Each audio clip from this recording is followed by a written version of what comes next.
Hello, everybody. So I'm going to discuss today about what's the progress in the Ukraine-Russia conflict in terms of the connections and to the world economy, and then how everything is sort of related. Okay, and what are the dangers? Are some of the risks that are associated?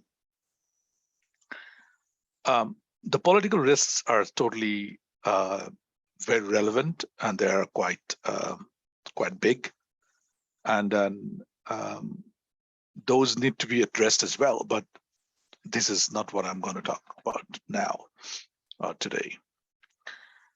So many of you already know about my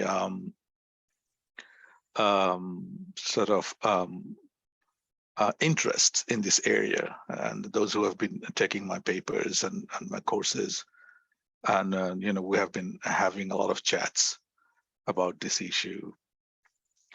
So at the moment, as you know, that we are witnessing a situation where the Putin's side has annexed 4 regions of Ukraine. So this is not something which has just happened. Actually, I mean, about 2 months back when I was teaching my MBA class, and then I had discussed it there, that one way the war can stop, or I can see that there is a possibility though the war stopping, is that when Russia takes control of those southeastern area, southwestern, southeastern, south or southern area, or those 4 regions, the Donbas and the Zaporizhia and the Kherson region under control. Okay, then the Russian sort of government will try or will annex those areas by holding a election or some sort of referendum, and then based on that they will take usually that means that the people they have the confidence that people will want to come and join with Russia, and then and that's why they will have that referendum and then have those regions annexed with Russia. It is like the way they did with Crimea in 2014. Okay. Actually, in one sense, that should end the war, in the sense that it is Russia has achieved an objective, or has achieved a goal, like having control or being those parts to be its part of Mother Russia. That's what they call. And then so basically, if there is an attack on those area, that won't be recapturing Ukrainian land, but becomes an capturing or attack on Russia. And an attack on Russia means that, according to the doctrine of the Russian, that they have the right to defend their motherland with any capacity or with any force that they can have, or they can put on the opponent. So this means that that Russia is kind of saying that it will not sort of stop from using nuclear weapons to sort of protect its land. And because of that, it is quite understandable that the war should stop there, because that is too much of an escalation. And also, if you remember that the arms that was supplied to Ukraine, the long-range missiles. Okay, so So the long range missile systems had, like, the option of, putting like really long range sort of missiles, like, which goes 300 miles, cover 300 miles, okay, or more. So which means that those can go to the Russian territory.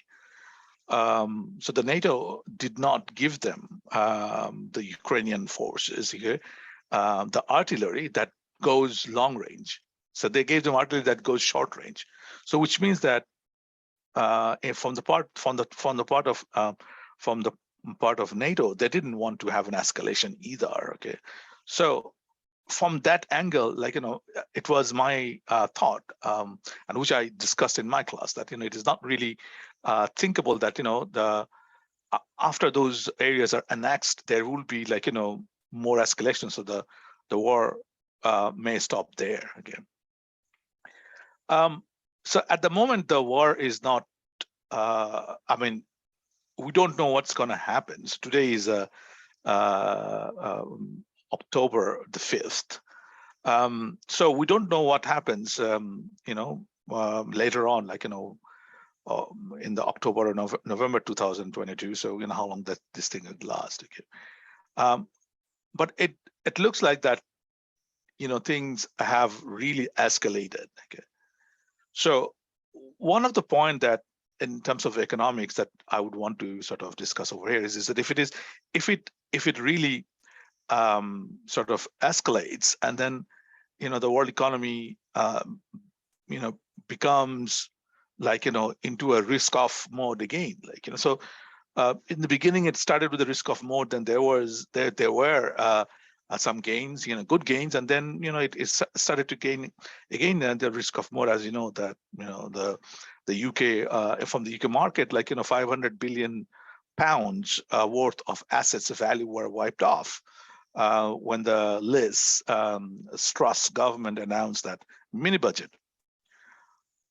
So, which implies that the market is quite not really stable, and it is, even if it has or gets some momentum, okay, it again comes back to a risk-off stage where there's a huge selling pressures of assets, okay, so which obviously drives down assets values, and the yields on bonds, on government bonds, sovereign bonds, corporate bonds, they go up, and then that just make things much more difficult. The chances of bankruptcy gets higher, as you can see that there are rumors in the market that the Credit Suisse, one of the biggest banks in the world, okay, their bonds, their debts are being sort of underwritten by the insurers at a very high risk premium. So which shows that there's something not right, and their risk level has gone up, like from the normal average level. There is some sort of financial instability data is showing. So the question is, what happens now?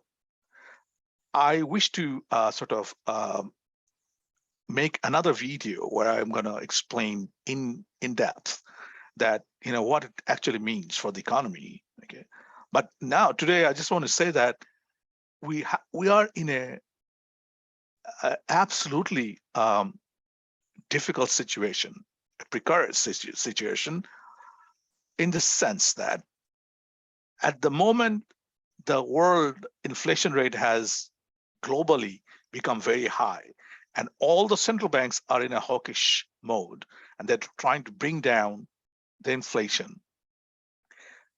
And because of that, okay, it is creating an unbearable pressure on the bond market, where the yields are becoming so high. Okay, so this means that if there is a problem and then the economy goes into a recession, okay, so if it goes into recession, then all these monetary policies have to be reversed.